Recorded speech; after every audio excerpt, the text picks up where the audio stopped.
আপনারা এই মুহূর্তে আমাদের এই প্রোগ্রামটি ইউটিউব এবং ফেসবুকে দেখতে পাচ্ছেন এবং ইউটিউব এবং ফেসবুকে পাশাপাশি লাইভটি থেকে যাবে। আপনারা চাইলে পরবর্তীকালেও গিয়ে দেখে আসতে পারেন। আজকে যিনি বিশেষ অতিথি উপস্থিত আছেন আমাদের সাথে, তিনি আপনাদের অত্যন্ত জনপ্রিয় তন্ত্রসাধিকা, মাতৃসাধিকা, জ্যোতিষ বাকসিতা, হস্তরেখাবিদ, সংখ্যাতত্ত্ববিদ, তন্ত্রজ্যোতিষ ব্যক্তিত্বা আপনাদের জন্য উপস্থিত আছেন মাতা ইন্দ্রাণী। নমস্কার দিদি, আপনাকে অনেক অনেক স্বাগত আমাদের এই অনুষ্ঠানে। আজকে অনুষ্ঠানের একটা টপিক যেটা নিয়ে আলোচনা হবে সেটা হচ্ছে নজর লাগা। যে নজর লেগে যায়, এটা কি রিয়েল? মানে আমাদের অনেকেরই প্রশ্ন থাকে। নজর লেগে যাওয়াটা ওটা একদম সত্যি, কিছুটা আছে, গ্রহের উপরে নির্ভর করে।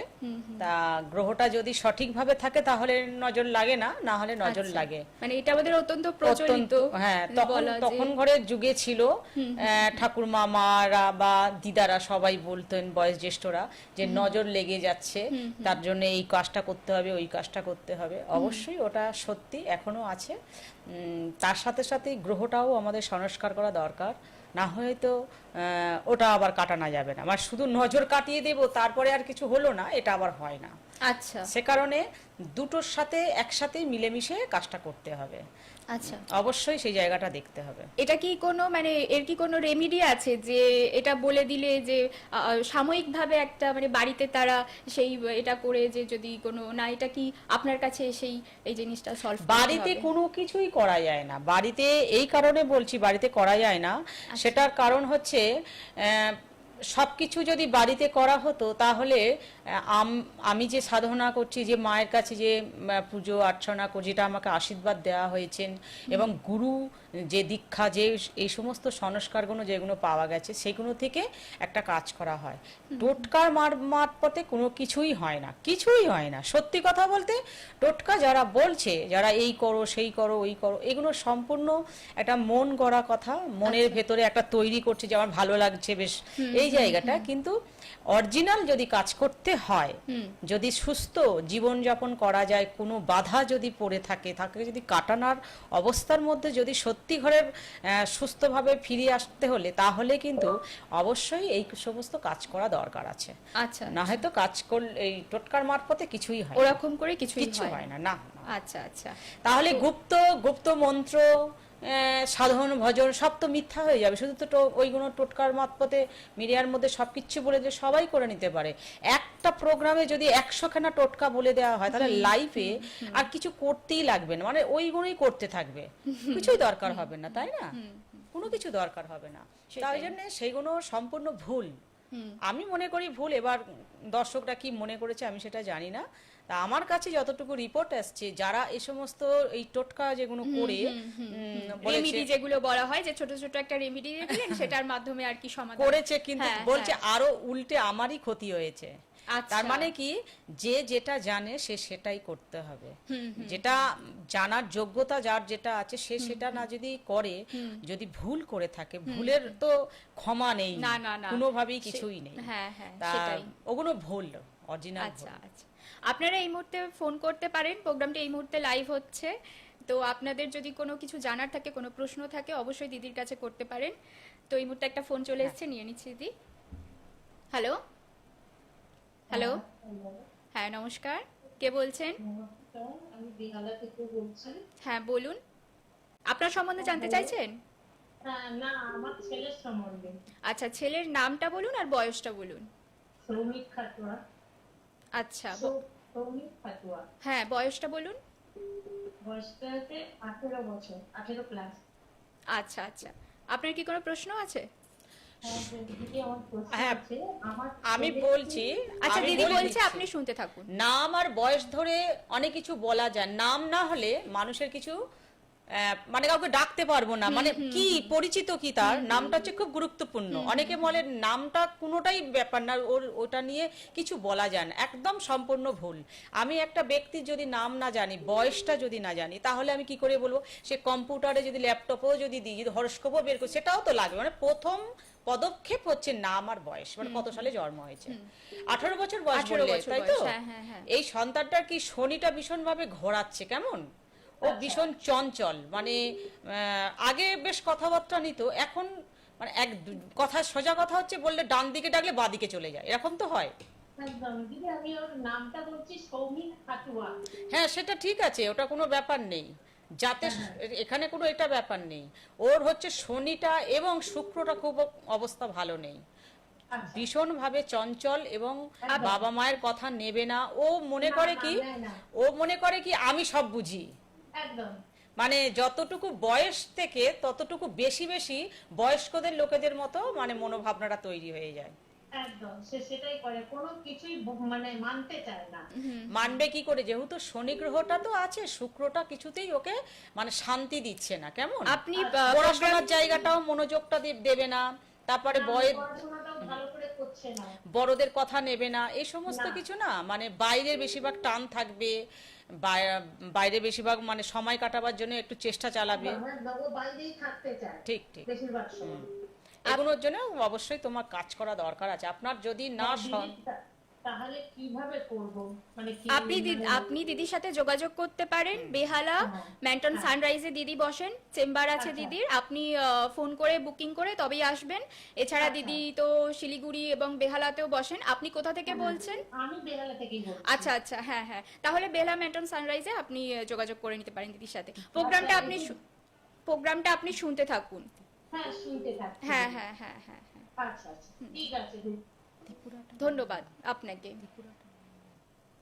হ্যাঁ, প্রথম কথা হচ্ছে সন্তানদের এই যে মনটা অন্যদিকে ঘুরে যাওয়া, পড়াশোনার মনোযোগ থাকে না, বাবা মায়ের কথা শোনে না, মনে করে নিজেরা অনেক সঙ্গে কিছু থাকুন। করতে জানি বা অনেক কিছু ঠিকঠাক বলছি, সম্পূর্ণ গ্রহ এগুলো ঘোরাচ্ছে। সন্তানদের ভয় দেখিয়ে বা কোনো কিছু গায়ে হাত না তুলে আমার মনে হয় যতটুকু সন্তানদের অবশ্যই প্রতিকার করা দরকার আছে। ওরাও চায় একটা জীবনে ভালো কিছু তৈরি করবে, ভালো পড়াশোনার জায়গা, চাকরি করবে, ব্যবসা করবে, এগুলো অবশ্যই দিদি ফোনটা নিয়ে নিচ্ছি। Hello, hello. হ্যাঁ নমস্কার, কে বলছেন? হ্যাঁ নমস্কার, আমি ত্রিদিবেশ দাস বলছি। হ্যাঁ বলুন, কোথা থেকে বলছেন আপনি? আমি কসবা থেকে বলছি। আচ্ছা, আপনার সম্বন্ধে জানতে চাইছেন? হ্যাঁ, ত্রিদিবেশ দাস। আচ্ছা, ত্রিদিবেশ দাস। আপনার বয়সটা বলুন। 35। 35। একটা মানে চাকরি, কর্মস্থান এবং সংসারে বিবাহ সম্বন্ধে ব্যাপারটা একটু অসুবিধা আছে, তাই তো? হুম। দুটো কি একসাথেই? কর্ম এখন নেই। আমি দুটোই বললাম, দিদি দুটোই প্রথমেই বললেন। বলেছি যে কর্ম এবং বিয়ের ব্যাপারটা একটা আছে, এগুলো দুটোই আছে। হ্যাঁ হ্যাঁ। দুটো নিয়েই সমস্যা দুটোই চলছে। সমস্যা। কি করে বললাম নাম আর বয়স নিয়ে?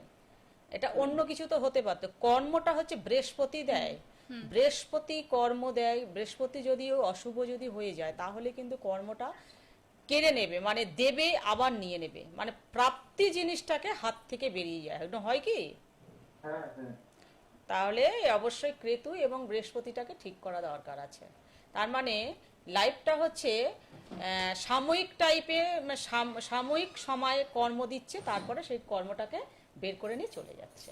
এটা আচ্ছা। হচ্ছে মেন ব্যাপার। আচ্ছা। তাহলে কি হবে, আমাদের জীবনটা কিন্তু এই যে বয়সটা পার হয়ে যাচ্ছে, বিয়ের বয়স পার হয়ে যাচ্ছে, কর্ম জায়গাটা এসেও হাত থেকে বেরিয়ে যাচ্ছে, খুবই দুঃখজনক একটা ব্যাপার। এখন যদি না কর্ম হয়, এখন যদি না সংসারের একটা সবকিছু ঠিকঠাক হয়, আপনি দিদির সাথে যোগাযোগ করে নিতে পারেন। তো অনেকটা লস হচ্ছে, কেমন? এইটুকু আমাদের তো একদমই খুব হ্যাঁ, অল্প সময়, সময় 25 কম। মিনিট সময়ের মধ্যে এত কিছু তো বলা সম্ভব নয়, তাই আপনি প্রোগ্রামটা দেখতে থাকুন। তো চেম্বারে, দিদির চেম্বারে যোগাযোগ করুন, বেহালা সানরাইজ ম্যান্টন। এছাড়া তো দিদি আরও অনেক দূরেই বসেন, শিলিগুড়ি এবং ত্রিপুরা, আরও দুটো জায়গায় আর কি দিদির চেম্বার আছে। তো আপনাদের যেখানে, আপনি যেহেতু কসবাতে থাকেন, আপনি তো বেহালা ম্যান্টন সানরাইজে যোগাযোগ করে নিতেই পারেন। স্ক্রিনে তো নাম্বার দেওয়াই আছে, বুকিং নাম্বার। তাও আমি আরেকবার নাম্বারটা বলে দিচ্ছি, 8777146990। এই নাম্বারে বুকিং করে অবশ্যই দিদির সাথে যোগাযোগ করে নিতে পারেন দিদির চেম্বারে। তো দিদি আজকের 2026 সালে দাঁড়িয়ে যতটুকু উন্নতি হয়েছে এবং যাদের সফলতা পেয়েছে শুধুমাত্র গ্রহ সুস্থ অবস্থা থাকায় পরেই কিন্তু হয়েছে। যাদের গ্রহ সঠিকভাবে সুস্থ নেই তারা কখনোই 2027 সালে এলেও কি আর প্রতি বছর আসলেও কি তাদের ভবিষ্যৎ তৈরি করাটা অত সহজ নয়, ভীষণ কঠিন আছে ব্যাপারটা। সে কারণে বলবো দর্শকদের যে জীবনটা কিন্তু সবসময় প্রত্যেকটা প্রোগ্রামে আমি একই কথা বলি, কেন দর্শকরা জানে যে আমি যে রাস্তাটা দেখিয়ে দিচ্ছি এবং সঠিক একটা সিদ্ধান্ত দিয়ে দিচ্ছি যে এই গ্রহকে এই এই অবস্থায় যদি ঠিকঠাক প্রতিকার করা যায় তাহলে কিন্তু জীবনটা যা কিছু মানে প্রাপ্তি অবশ্যই ঈশ্বর দেবে। আমাদের অবশ্যই। রামচন্দ্র তিনি বনবাসে গিয়েছিলেন, বা অনেক আমাদের দেব দেবতার মহাভারতও হয়েছে, অনেক কিছু হয়েছে জীবনে, যুদ্ধ করার পরেও কিন্তু রেহাই হয়নি, সেই গ্রহর কাছে যেতে হয়েছে। সেই গ্রহটাকেই হচ্ছে আমাদের মূল প্রধান কাজ, যেমন আমাদের কাছে দিয়ে গেছেন ভগবান। যখন আমাদের সৃষ্টি করেছিলেন তখন অলরেডি তিনি বলেছিলেন 9টা গ্রহ 12টা রাশি নক্ষত্র নিয়ে এই পৃথিবীতে আসতে হবে, তাতে কিন্তু অনেকটাই অশুভ থাকবে, শুভ থাকবে। সেজন্যে আধ্যাত্মিক জগতে যারা আছেন তারা কিন্তু এই একমাত্র এই প্রতিকার করে দিলে তাদের অবশ্যই কার্যসিদ্ধি এবং তাদের হ্যাঁ, দিদি। জীবনের স্বপ্ন যেটা হ্যাঁ। সেটা পেয়ে যাবে। হ্যাঁ, তো এটা অনেকের প্রশ্ন থাকে যে আপনি দৈব উপকারের মাধ্যমে সমাধান করে অবশ্যই, থাকেন আগেও এই ছিল, সমস্ত যে আগেও ছিল, এখনো আছে। চাঁদ সূর্য যখন উঠছে, হাওয়া বাতাস যখন আসছে, প্রতি মাসে অমাবস্যা পূর্ণিমা, প্রতিটা 12 মাসে 13 প্রাবরণ যখন আসছে, তখন আগের যুগের যে আধ্যাত্মিক লাইন ছিল এখনো আছে। এখন যুগ যদি মনে করে যে ল্যাপটপ কম্পিউটার আগেও ছিল, কম্পিউটার আগে ছিল কিন্তু এতটা প্রচলিত ছিল না। হ্যাঁ, তখন কিন্তু হাতে তৈরি করাই কুষ্টি তৈরি হতো, আর মুখেই বলে দেওয়া হতো এই এই ব্যাপার হয়ে আছে, এই মাঙ্গলিক দোষ কাটাতে হবে, সাড়ে সাতিক দোষ হ্যাঁ, কাটাতে হ্যাঁ, হবে, হ্যাঁ, হ্যাঁ কালসর্প দোষ কাটাতে হবে, তবে তার বিবাহ এটা ভালো নিয়েও হবে। এখন আমাদের অনেকের এখন এটা ল্যাপটপের দর্শকদের মধ্যে, প্রশ্ন আছে। কম্পিউটারের মধ্যে একটা বের করে দিচ্ছে যে এখান থেকে এখানে এই ব্যাপার। হ্যাঁ। তখনও রত্ন ছিল, আর বেশিরভাগ রত্ন থেকে বেশিরভাগ দৈব কবচের দ্বারা দিয়ে মানুষকে সংস্কার করা, উপকার করা হতো। তা এখন যদি মনে করো যে আমরা পাথরগুলো যে ব্যবহার করছি ওতে কি কার্যসিদ্ধি হচ্ছে না, কালার কার্য হচ্ছে, মানে ডেলি একটা কালারের ব্যাপার থাকে, সেটা অরিজিনাল আচ্ছা। পাথরের দাম সত্যি কথা বলতে প্রচুর দাম বেশি, পাওয়াই যায় না এখন। এখন ওই 2-4 হাজার 5 হাজার টাকার কোনো পাথর, ওই রকম যে রত্ন আছে, মানে যে ওই প্রবাল বা আরো অনেক রকম রত্ন আছে, এগুলো এগুলো কিছু হয় না। কেন আমার কাছে যতটুকু রেজাল্ট মানে দিয়েছেন আমার দর্শকরা যারা জানিয়েছেন, তারা বলেছে আমরা এত মানে হাতে করে নিয়ে এসে, মুঠো করে নিয়ে এসে বলেছে এত কিছু পড়েছি, কোনো রেজাল্ট নেই, কিন্তু সবটাই পুরোটাই জিরো। তাহলে এর উপায়টা কি? চাকরি পাচ্ছে না। এই যে এখন এই মুহূর্তে যে ওরকম অনেকে চাকরি এসে চাকরি হাত ছেড়ে বেরিয়ে গেছে, ব্যবসার জায়গায় মানে ব্যবসা খুব রমরমানি চলছে, ব্যাস নষ্ট হয়ে গেল। বাবার ব্যবসা সন্তান করার চেষ্টা করছে, হ্যাঁ, সেটা হ্যাঁ। কিন্তু নেই। আচ্ছা, মানে বাবার হাতে ওটা ভালো ব্যবসা চলেছে, আর সন্তানের নেই। হ্যাঁ, কেন হ্যাঁ। বাবার যখন গ্রহটা অশুভ ছিল তখন কিন্তু বাবা কাটাইনি, আচ্ছা। তখন বাবা চলে গেছেন। আচ্ছা। এবার সেই ব্যবসায় গিয়ে ছেলে দাঁড়িয়েছে বা মেয়ে দাঁড়িয়েছে বা স্ত্রী দাঁড়িয়ে, সেখান থেকে ব্যবসাটা নষ্ট হয়ে যাচ্ছে। আর তার মানে হচ্ছে সম্পূর্ণ গ্রহর কারণে। এই যে তৈরি জিনিসটা নষ্ট হয়ে যাওয়া, তার মানে সম্পূর্ণ গ্রহকে ঠিকঠাক আমরা পজিশনে না নিয়ে এসে দিলে তাদের পুরোটাই শেষ। আচ্ছা। সে কারণে সন্তানদেরও পড়াশোনার জায়গাটা শুরু থেকে বাবা মায়েদের বলবো যে পড়াশোনার জায়গাটা যাদের ভবিষ্যতে মানে যাতে আগে ঠিক করিয়ে নিয়ে তারপরে, হ্যাঁ যাদের এই উচ্চ মাধ্যমিক দেবে, মাধ্যমিক দেবে, বা ক্লাসে যারা উঠছে, মানে সেই জায়গাটা কি বলতো, মানে একটা জায়গা তৈরি করা দরকার আছে। দিদি ফোনটা নিয়ে নিচ্ছি। হ্যালো। হ্যালো, হ্যাঁ, নমস্কার, কে বলছেন? নমস্কার, হ্যাঁ, কে বলছেন? আমি প্রসেনজিৎ দাস বলছি না, আচ্ছা, কোথা থেকে বলছেন আপনি? যাদবপুর। যাদবপুর, আচ্ছা আচ্ছা। আপনার সম্বন্ধে জানতে চাইছেন? হ্যাঁ ম্যাডাম, আচ্ছা, আপনার বয়সটা বলুন। আমার বয়স 38। আচ্ছা, প্রসেনজিৎ দাস, বয়স 38। সংসারী জীবনটা একটু ডিস্টার্ব থাকবে, আছে জীবন হচ্ছে না তো, ডিস্টার্ব আমি হয়ে আছি। হ্যাঁ, তাহলে ওই জন্যই বললাম সংসারী ব্যাপারটা, মানে বিয়ে যখন হচ্ছে তখন তো একটা অসুবিধার মধ্যেই অবশ্যই আছো। তা সে কারণে আপনাকে বলবো অবশ্যই মাঙ্গলিক সাংসারিক কাটানোটা দরকার আছে। বিয়ের একাধিক সম্পর্ক আসবে, সম্বন্ধ আসবে, তারপরে কেটে যাবে। বাবা মা বয়স জ্যেষ্ঠ থাকলে অসুখ বিসুখে ভুগবে, এরকম কিছু আছে? এই জায়গাটা আছে শুনতে কি? পাচ্ছেন? হ্যালো। হ্যাঁ হ্যাঁ হ্যাঁ, শুনতে পাচ্ছেন? বাবা মা কি মানে শুনতে পাচ্ছি। বাবা মা অসুস্থ আছে? আপনার বাবা মা অসুস্থ মা আছে? অসুস্থ আছেন, মা অসুস্থ আছেন, বাবা তো অনেক বছর আগে আমি সে কারণেই আচ্ছা, যেটা আমি আচ্ছা, আচ্ছা। আমাকে যেটা বলছেন নামের ওপরে বয়সের ওপরে যেটা আমি বুঝতে পারছি সেটাই বললাম। বাড়িতে নয় বাবা নয় মা অসুস্থ থাকবে এবং তার ফলে আর্থিক ব্যয় হবে, সবকিছু শুভ কাজে বাধা পড়বে, বিয়ে বা কোনো কর্মক্ষেত্রেও টাকা পয়সা বিয়ে আসবে, করতে হবে। মাঙ্গলিক সাড়ে না কাটানো অবধি হওয়াটা মুশকিল আপনি আছে। প্রোগ্রামটা শুনতে থাকুন, আমি দিদির অ্যাড্রেসটা বলে দিচ্ছি, চেম্বারটা কোথায় আসতে হবে। ফোন করার জন্য আপনাকে অনেক অনেক ধন্যবাদ। তো দিদি চেম্বার হচ্ছে বেহালা ম্যান্টন সানরাইজে, আপনি চলে আসতে পারেন যেহেতু আপনি যাদবপুরে থাকেন। তো এগুলো অবশ্যই তন্ত্রের মাধ্যমে তো কাটানো হয়, তো দিদির সাথে যোগাযোগ করে আপনি আসতে পারেন। আর ফোন নাম্বার তো দেওয়াই আছে স্ক্রিনে, বুকিং নাম্বারে বুকিং করে তবে আসবেন। দিদি একটা ফোন আছে, নিয়ে নিচ্ছি। হ্যালো, হ্যাঁ, আমি বেলঘরিয়া থেকে বলছিলাম। আপনার সম্বন্ধে জানতে চাইছেন? হ্যাঁ, আমার মেয়ের সম্বন্ধে। আচ্ছা, মেয়ের নামটা আর বয়সটা বলুন। মেয়ের নাম হচ্ছে রচনা গুহ ঠাকুরাতা, আর ওর 2006-এ জন্ম। আচ্ছা, 2006। বয়সটা বলুন, আমাদের এত তাড়াতাড়ি ক্যালকুলেশন করা সম্ভব নয়, বয়সটা কত, বলুন। 19-20 হবে। আচ্ছা, আচ্ছা, 19-20 হবে।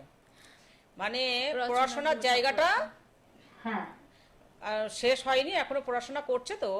হ্যাঁ হ্যাঁ হুম হুম, পড়ছে হ্যাঁ, তো। পড়াশোনা করছে, অনেকে শেষ হয়ে যায় কিন্তু ও পড়াশোনাটা করছে, ঠিক আছে।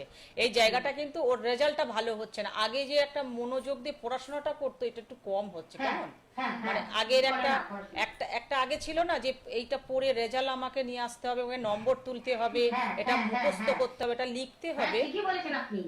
আগে এটা আগ্রহ টাইপের ছিল, মানে সেটা আমাকে করতেই হবে, এনার্জি। সেখানটা থেকে ও কিন্তু সরে আসছে।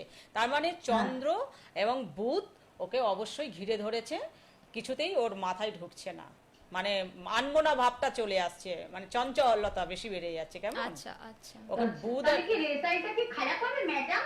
অবশ্যই তা পড়াশোনা করবে তো নাকি এরকমই চলতে থাকবে? যদি আচ্ছা, যদি আপনি তার জন্য অসুখে প্রতিকার অসুখে করাতে যদি হবে। কেউ পড়ে, অসুখে যদি রোগের চিকিৎসা যদি না হয় তাহলে তো রোগ বাড়বে, তেমন। হুম হুম, এটাও তো একটা সেরকমই ব্যাপার, মানে এটা একটা চিকিৎসার ব্যাপার আছে। আগে আগ্রহ ছিল পড়াশোনার জায়গাটা, এখন নেই কেন, সেটা তো একটা ভাবার ব্যাপার আছে না। হ্যাঁ, একটা ভাবার বিষয়। তার জন্য তো এই গ্রহের অবশ্যই প্রতিকার তো এই অবশ্যই করতে গ্রহটাকে হবে। দরকার, হ্যাঁ। তো তার জন্য যদি আপনারা আসতে চান, দিদির চেম্বার বেহালা ম্যান্টন সানরাইজে যোগাযোগ করে নিতে পারেন। স্ক্রিনে নাম্বার দেওয়া আছে, বুকিং আর নাম্বার, একটু ফোন করে শরীর স্বাস্থ্য কি বলা যাবে ম্যাডাম? এত এইটুকু এতটুকু সময়ের মধ্যে, বললাম 25 যখন মিনিট নিশ্চয়ই সময়ের সবটাই মধ্যে বলবে, হ্যাঁ, এত কিছু বলা সম্ভব নয়। যে কোনো একটা আচ্ছা। প্রশ্নের উত্তর দেওয়া যাচ্ছে। আচ্ছা, তো আপনারা বুকিং নাম্বারে বুকিং করে চেম্বারে যোগাযোগ করে নিতে পারেন। ধন্যবাদ। তো দিদি, আজকালকার দিনে তো আমাদের অনেকেই প্রশ্ন থাকে, এই যে আপনি কিছুক্ষণ আগে আলোচনা করছিলেন যে মাঙ্গলিক দোষ, তারপরে কাল সর্প দোষ, তো এগুলো তো বিবাহ ক্ষেত্রে নানা রকম প্রবলেম একদম। সৃষ্টি করে। তো সেগুলো মানে কাটিয়েই তবে বিয়ে করা, এগুলো অ্যাকচুয়ালি অনেকে বলে দোষ বা যোগ, এরকম নিয়ে অনেকে করে। তো এগুলো কি অ্যাকচুয়ালি দোষ? মানে অবশ্যই এটা সমস্যার কাটিয়ে সৃষ্টি বিয়ে করে। করে। এই যে এই মুহূর্তে যে ফোনটা ঢুকলো, সন্তানের আগে আগ্রহ ছিল, এখন নেই কেন, হ্যাঁ, শরীর হ্যাঁ। খারাপ কেন, কিস কারণে, এগুলো পড়াশোনা করছে পড়াশোনা না। করছে না কেন, হ্যাঁ, হ্যাঁ, এটা তো অবশ্যই দরকার। এই যে মাঙ্গলিক দোষটা, বিয়ের ব্যাপারটা হচ্ছে সম্পূর্ণভাবে আটকে দেয়, যদিও হয় মানে ভুল মানুষের সাথে হয়ে যায়, একে অপরকে হয়তো ঠিক বোঝাপড়াটা হলো না, তখন ডিভোর্স হয়ে যায়। ডিভোর্সের জায়গাটা হয়, অনেকে কি করে সুসাইড করে ফেলে, আচ্ছা। অনেকে অনেক কিছু করে ফেলে, কেন, যেহেতু তাদের মনের একটা মিল হলো না, বা তাকে বুঝতে পারলো না এটা কোন ক্ষেত্রে হচ্ছে, মানে তার তো যোগ্যতা সবই আছে, কিন্তু কেন হলো, এইটাই হচ্ছে গ্রহ। এই কারণে বারে বারে বলবো, আধ্যাত্মিক লাইনে অবশ্যই তাদের জানা দরকার আছে যে বিয়ের ব্যাপারটা সঠিক কোন মানুষের সাথে করা দরকার, বা কবে কোন বছরে করা দরকার, আচ্ছা, কোন মাসে আচ্ছা। করা দরকার, আচ্ছা। তাহলে সেই জায়গাটা অবশ্যই সুন্দর হবে এবং ভালো হবে, আচ্ছা। জীবনটা ভালোভাবে কাটবে। আচ্ছা আচ্ছা আচ্ছা, না হলে কিন্তু এই সাড়ে সাতিক এই মাঙ্গলিক জীবনটাকে পুরো ছন্নছাড়া করে দেয়, পুরো শেষ করে দেয়। আচ্ছা। কেন শেষ করে দেয়, যেহেতু একটা মনকে এতটাই চঞ্চল করে দেয়, অস্থির করে দেয়, ধৈর্য রাখতে পারে না, অধৈর্য, মানে একটা কথা বললো, কথার ওপরে কথা, মানে অশান্তির ওপরে অশান্তির শুরু করে দেয়। সেটা কে করায়, এই যে গ্রহ, যে মাঙ্গলিক সাড়ে সাতিক বলো, কালসর্প বলো, একই উত্তর। কালসর্প সাড়ে সাতিক, মঙ্গল একই, 9টা গ্রহকে নিয়ে আমরা কথা বলি। হ্যাঁ, হ্যাঁ, তার মানে সাড়ে সাতিক মাঙ্গলিক দোষ, কালসর্প দোষ, মঙ্গলকে ঘিরে নিয়েই কথা বলা, অন্য কিছু বিষয় না কিন্তু। আচ্ছা, মানে আমরা মাঙ্গলিক বুধ দোষ কিন্তু সাড়ে অনেক কিছু গ্রহকে নিয়ে বলতে পারি, আসলে কিন্তু বুধকে নিয়ে বলি না। এই মঙ্গলটাকে কেন বলি, বিভিন্ন রকমের ভিন্নভাবে ওকে দেখা হয়, কেন একরকম এই মাঙ্গলিক দোষটা বা মঙ্গলটা অনেক বড় আকারে নেয়। আচ্ছা আচ্ছা। সে কারণে ওনাকে ভিন্ন ভিন্ন ভাবে দেখা হয়, কারণ গুরুত্বপূর্ণ একটা ছেলে বা একটা মেয়ে বয়সে প্রাপ্তি হয়ে যাওয়ার পর সংসারটা এবং বিয়েটা খুব গুরুত্বপূর্ণ, প্রজন্ম দরকার আছে। সে কারণে এই জায়গাটা যখনই আমরা দেখতে যাই এক এক রকমের ভিন্ন ভিন্ন দেখা যায়। এই 7.5 এই মঙ্গল কালসর্পদোষটা, আচ্ছা সে কারণে ওটাকে খুব বিস্তারিত দেখতে গেলে অবশ্যই চেম্বারে, এই মোবাইলে তো হবেই না, মানে না, প্রোগ্রামে তো সেটা হবেই এইটুকু না। সময়ের মধ্যে তো হ্যাঁ। আমাদের সম্ভব নয়, আর হাতে আমাদের খুবই অল্প সময় আছে, যদিও আর বেশিক্ষণ সময় আমাদের নেই। তো তার মধ্যে কিছু নিয়ে আলোচনা যদি করা যায় তো মঙ্গলটাকে নিয়ে, মাঙ্গলিক দোষটাকে নিয়ে যেটা আমি বলছি সেটা হচ্ছে এতে শরীরও খারাপ হয়, রোগে আক্রান্ত হয়, অপারেশন যোগ থাকে, আচ্ছা। ভীষণ বিভিন্ন রকমের মানে বাধা সৃষ্টি পড়ে, কর্মক্ষেত্রেও পড়ে, আচ্ছা সবটাই পড়ে, মানে এটাতে ঘিরে অনেক বড় জিনিসটা নেয়। আচ্ছা, সেই জন্য বলবো অবশ্যই সেই জায়গাটা দেখা দরকার আছে। মানে মঙ্গল এটা আমাদের লাইফটাকে টোটালি হেল করে দেয় হ্যাঁ, বলতে গেলে, মানে হ্যাঁ। পুরোপুরি আর কি এটা সমস্যা সৃষ্টি করে সব দিক থেকে। পড়াশোনা শেষ, আচ্ছা তাহলে এবার একটা সম্বন্ধ আসছে সেখানটা থেকে কেটে যাচ্ছে, একটা চাকরি পাওয়া যাচ্ছে না, বা যদিও হলো সেখানটা থেকে দেখা গেল ভীষণ ভাবে বাধা পড়ে গেল, অশান্তির পর অশান্তির সৃষ্টি হলো, আচ্ছা। অবৈধ সম্পর্ক তৈরি হয়ে গেল। আচ্ছা। এই জায়গাটাও কিন্তু ভীষণ ভাবে গুরুত্বপূর্ণ, মানে একে অপরের স্বামী স্ত্রী থাকা পরেও একটা অন্যরকম সম্পর্ক এমনি তৈরি হয়ে এক্সট্রা যায়। ম্যারিটাল যেটা হ্যাঁ, বলে, হ্যাঁ, এক্সট্রা হ্যাঁ, ম্যারিটাল এটা একটা জায়গা চলে আসে। তা সেই জন্য এই জায়গাটা অবশ্যই ঠিক করা দরকার আছে আগামী দিনে। তাহলে কি হয়, সংসারটা এদিকেও যায় ওদিকেও যায়, তখন উভয় পক্ষেরই ক্ষতি হয়ে যায়, মানে হ্যাঁ যারা সে তো থাকে, অবশ্যই যে উভয় পক্ষে এটা তো ক্ষতি হয়। হবেই, হ্যাঁ। মানে যদি এই সমস্যার সমাধান যদি করাতে চান আপনারা, তো অবশ্যই দিদির সাথে যোগাযোগ করতে পারেন দিদির চেম্বারে, বেহালা ম্যান্টন সানরাইজ দিদির চেম্বার। এছাড়া তো দিদি বসেন শিলিগুড়ি এবং ত্রিপুরাতেও। তো আপনারা কোথায় কখন দিদি থাকছেন বুকিং নাম্বারে বুকিং করে বা জেনে নিয়ে তবেই আপনার দিদির কাছে আসতে পারেন, অবশ্যই আসবেন। তো দিদির বুকিং নাম্বারটা আমি বলে দিচ্ছি আর একবার, 8777144690, এই নাম্বারে আপনারা বুকিং করে দিদির সাথে যোগাযোগ করতে পারেন। আর দিদি অনলাইনেও খোলা রেখেছেন, যাতে আপনারা বাড়িতে বসে, মানে অনেক দূরে আপনাদের বাড়ি, হয়তো দিদির কাছে আসতে পাচ্ছেন না, তো আপনারা হোয়াটসঅ্যাপের মাধ্যমে সমস্ত ডিটেলস পাঠিয়ে দিদির কাছে সমাধান করে নিতে পারেন। আপনাদের কাছে সমাধান চলে যাবে, দিদি কুরিয়ারের মাধ্যমে সেটা আপনাদের কাছে পাঠিয়ে দেবেন। তো এটা নিয়েও আপনাদের চিন্তা নেই, সব রকম দিক থেকে দিদি ব্যবস্থা করে রেখেছেন আপনাদেরই কথা মাথায় রেখে। আর আজকে দিদি আসা আপনাদেরই কথা মাথায় রেখে, অনেক দিন পর আপনাদেরই জন্যে। তো দিদি সেই জন্যই আপনাদের কাছে আজকে অবশ্যই। উপস্থিত হয়েছেন অনেকটা সময় বার করে, কারণ দিদি প্রচুর ব্যস্ত থাকেন, অনেক ভক্তের সমাগম হয়, অনেকেই আসেন দিদির কাছে, দৈব উপকারের মাধ্যমে দিদি সমাধান দিয়ে থাকেন। তো দিদি আজকে তো আমাদের হাতে আর বেশি সময় যদিও নেই, তো এটা নিয়ে দর্শকদের যদি যে উদ্দেশ্যে আপনি আমি কিছু একটা বলেন। কথা বলবো, যে সেটা হচ্ছে লাইফটা হচ্ছে খুব আমাদের সুন্দর ভালো। কেন বলছি, দুঃখ পাওয়ার বা কষ্ট পাওয়ার, কোনো বেদনা পাওয়ার কোনো দরকার নেই, যদি আমাদের গ্রহগুলো সঠিকভাবে থাকে। সঠিকভাবে সেটাই। থাকলে তারা অবশ্যই তাদের ভবিষ্যৎটা তৈরি করতে পারবে, কোনো অসুবিধা নেই। কিন্তু আমরা কেন যেহেতু আমাদের যখন মানে ঈশ্বর যখন, ভগবান যখন আমাদের বিধাতা লেখে সবাইকে কিছু না কিছু দিয়েই পাঠায়, কিন্তু আমাদের সেটা কেড়ে নেওয়া হয় বা আমাদের পাওয়া যায় না সময়ে, সেটার মানে হচ্ছে একমাত্র গ্রহ। সেটা গ্রহটাকে যদি ঠিকঠাক সময় ক্ষেত্রে যদি আমরা কাটাতে পারি, তাহলে কিন্তু বিয়ে, চাকরি, পড়াশোনা, বাড়ি ঘরদোর করা, নিজেদের ভবিষ্যৎ তৈরি করা, এইগুলো কিন্তু অলরেডি খুব ভালো হয়, খুবই ভালো হয়। মানে আমরা তা তো অনেক দর্শকদের আমি করেছি, আধ্যাত্মিক থেকেই, মানে মায়ের আশীর্বাদ, বাবার আশীর্বাদ পাওয়ার পর থেকেই আমি এই কাজটা বহুদিন ধরে করে যাচ্ছি। দর্শকরা সবাই জানে আমি খুব পুরানো মানুষ, বেশি হ্যাঁ, বলার দরকার এই নেই। চ্যানেলে আপনাকে যারা দেখতে অভ্যস্ত, যারা এখনো পর্যন্ত মানে আসি করছে, আসতে পারছে না, তাদের পক্ষে বলবো আমি যে অবশ্যই একবার মনের জোর দিয়ে আসতে হবে, মানে আমাকে বেরোতে হবে, এই জায়গা থেকে মুক্তি পেতে হবে। এত জর্জরিত ব্যাপারে, ব্যবসা হচ্ছে না বা চাকরি বা সন্তানদের নিয়ে সাংসারিক জীবনে একটা সমস্যা, বা অনেক রোগেতে অনেক বিভিন্ন রকমের রোগ ধরছে, একটার পর একটা অসুখ বিসুখ, এগুলো থেকে বেরোতে গেলে অবশ্যই আমি বলবো গ্রহটাকে ঠিক করতে হবে। আমাদের সবকিছু কর্ম করার পরেও কিন্তু একটা জিনিস মাথায় রাখতে হবে, তাহলে এত কিছু আমরা কর্ম পাওয়ার পরেও ঈশ্বরের কাছে পুজো অর্চনা দিতে হয়, ঈশ্বরকে পূজা অর্চনা দিতে হয়, বাবা মায়েদের আশীর্বাদ নিতে হয়, গুরুর আশীর্বাদ নিতে হয়, তারপরে কিন্তু আমরা যে কোনো একটা শুভ কাজ করতে যাই। অবশ্যই সেই অবশ্যই। জায়গাটা থেকে বলবো দর্শকদের অবশ্যই গ্রহটাকে নিয়ন্ত্রণ করলে আরো উন্নতি হবে, ভালো একদম হবে। একদম। দিদি আজকে আপনাকে খাওয়াতেই হচ্ছে, তো এই মুহূর্তে আমাদের হাতে আর একদমই সময় নেই। এই মুহূর্তের কিছুক্ষণ সময়ের জন্য আমরা বিদায় নিচ্ছি। কিছুক্ষণ পরে আপনাদের সাথে আবারও দেখা হচ্ছে। নমস্কার। সোনার বাংলা।